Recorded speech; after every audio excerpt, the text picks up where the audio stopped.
Para a conversa neste Essencial Now com Pedro Proença, advogado, e Carolina de Freitas Nunes, psicóloga. Boa tarde a ambos. Obrigada pela presença. Pedro, hoje começo por ti. Ouvimos aqui o João a enunciar uma série de casos e que de resto dão conta e totalizam estas 26 vítimas mortais. É um número que acontece em 8 meses, quando no ano passado estas 26 vítimas se dividiam por 12 meses. Portanto, o balanço já vai ser tendencialmente pior e mais dramático. A minha pergunta para ti é: porque é que a Justiça falha? Porque tantos destes casos estão referenciados. Boa tarde, Patrícia. Boa tarde à Carolina. Os números são, de facto, assustadores. Eu estava a ouvir o João a elencar o nome das vítimas e, de facto, é quase esmagador aquilo que nós sentimos quando assistimos a este cenário. Bom, para já há um sinal aqui que é preocupante. Há um maior número de casos nos primeiros 8 meses deste ano, e isto significa o quê, Patrícia? Significa que um sistema que só por si já estava francamente debilitado em termos de capacidade de prevenção, neste momento está sujeito a uma pressão ainda maior.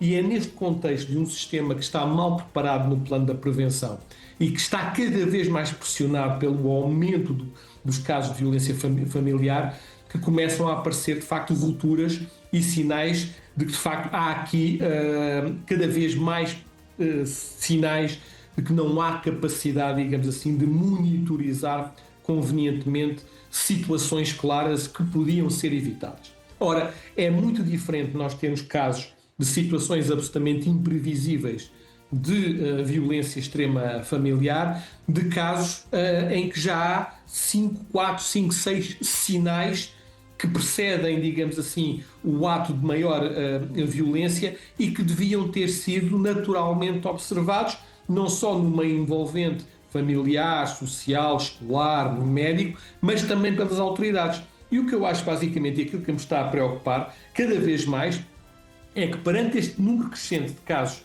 associados à violência familiar e perante aquilo que é histórico, que é a incapacidade do nosso sistema de antecipar a ocorrência destes casos, que estes casos se possam ainda multiplicar e aumentar. O que Pedro, é que além de terem aumentado os casos, aumentou também o número de denúncias, portanto aumentou tudo aqui.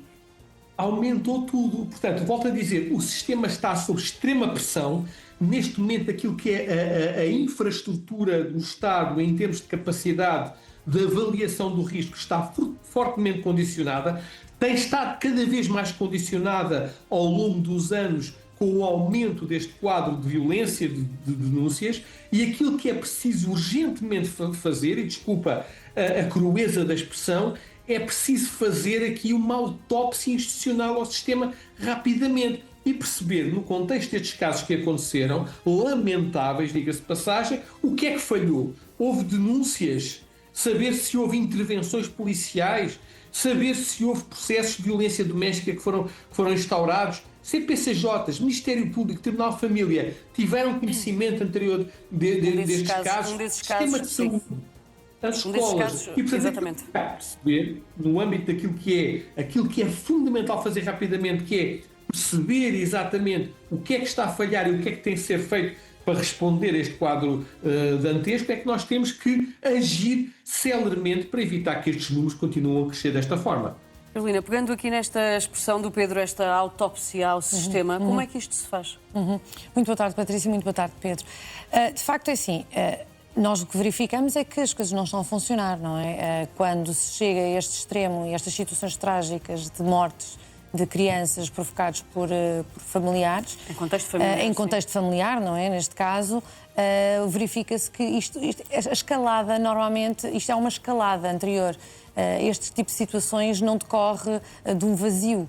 Existe uma história por trás de alguma violência, muitas das vezes existem portanto, ou se não ficas comigo, estas crianças, esta é uma chantagem muitas das vezes por parte das pessoas, até porque estas crianças, e nós vimos aqui alguns casos, e alguns destes casos, e aqui do meu ponto de vista da parte da psicologia, há muitas das vezes estas pessoas veem como extensão do progenitor.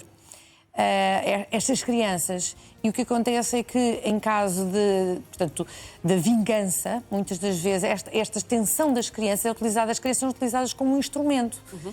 E o que nós vemos aqui é que este tipo de situações acontecem, continuam a acontecer, existem as queixas, existe um sistema que não está a funcionar, ainda não percebemos porquê.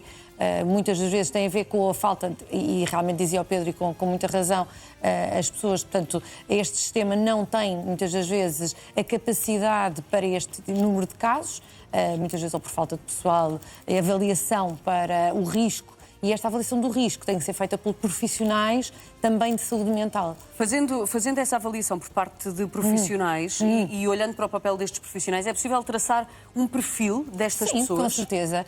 Com o acompanhamento destas, portanto, ou seja, os casos são sinalizados. O profissional de saúde acompanha estes casos, consegue certamente, obviamente que há um ou outro caso de simulação, mas um profissional, e estes profissionais têm informação para isso. Agora, é necessário haver número suficiente para o número de casos, para realmente o que existe no nosso país, para evitar, de facto, em forma de prevenção, este tipo de situações. Porque se existirem o número suficiente de profissionais nestes sítios, com certeza que nós conseguimos evitar estes números que nós temos atualmente. Mas esta questão de traçar o perfil, conseguimos perceber os pontos em comum destas pessoas? Sim, com certeza. Isto são padrões, não é? São padrões de comportamento que, como eu lhe tinha dito inicialmente, não acontecem do nada. São situações que têm que ser avaliadas a história, portanto, o historial de família, as dinâmicas da família, para depois chegar realmente a esse perfil. E aí sim podemos evitar algumas destas situações. Pedro, e os tribunais e os profissionais do direito e da justiça têm depois de trabalhar em concordância com todos estes resultados, não é? Claro, obviamente que sim.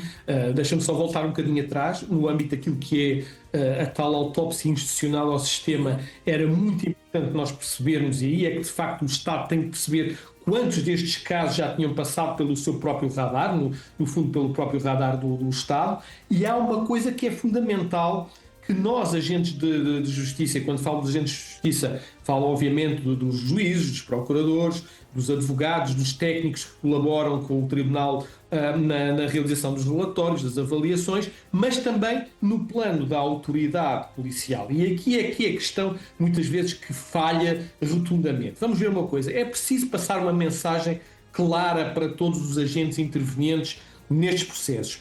A ausência de crime não significa ausência de perigo. O que é que se confunde muitas vezes de uma forma perversa? Que quando não há, digamos assim, a participação de uma incidência criminal, quando não se constata a verificação de algum comportamento que seja tipificável como crime, associa-se imediatamente esse facto a uma ausência de perigo. E isto é errado. Muitas vezes não é preciso haver comportamentos tipificados como crime para o perigo lá estar. Daí que aquela avaliação que a Carolina estava a fazer é muito importante. São nas dinâmicas profundas, muitas vezes menos conhecidas. Sabemos que este tipo de crimes acontece entre quatro paredes, muitas vezes longe do olhar das pessoas, que reside o maior perigo. Portanto, o que as nossas autoridades têm que perceber, quer as autoridades policiais, quer as autoridades judiciais, em colaboração com a saúde mental, é do facto de não ter sido reportado, não ter sido denunciado nenhum crime no contexto de uma determinada situação familiar, não quer dizer que não possa vir a acontecer. Que não possa vir a acontecer. E isso, infelizmente, é o que tem falhado. É o que tem falhado. Pedro Proença, Carolina de Freitas Nunes, obrigada pela presença de ambos. Boa tarde.